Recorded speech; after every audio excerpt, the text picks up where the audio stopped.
Hello guys, అందరికీ Kondapaturu part 2 video చూసేయండి.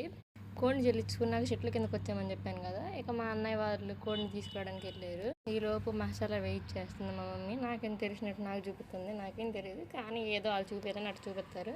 నాకు తెలియదు అన్న సంగతి వాళ్ళకి కూడా తెలుసు. ఇదంతా కామన్.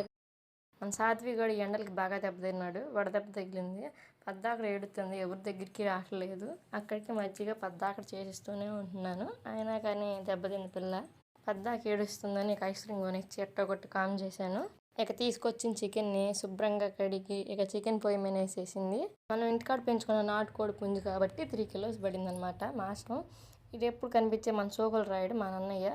ఈడు మా పెద్దమ్మల అబ్బాయి అని చెప్పాను కదా, మా చిన్నోడు అండ్ ఈడు మా పెద్దోడు, మా పెద్దనాన్న పిల్లలు అనమాట వాళ్ళిద్దరూ.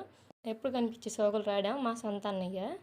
వాడికి రీసెంట్గా జాబ్ వచ్చిందనమాట. ఇక అందుకని జోగులు కానీ మా చెట్టు దగ్గర మొక్కులు కానీ ఇక ఇవన్నీ వాడికి జాబ్ వస్తే మొక్కున్న మొక్కులు.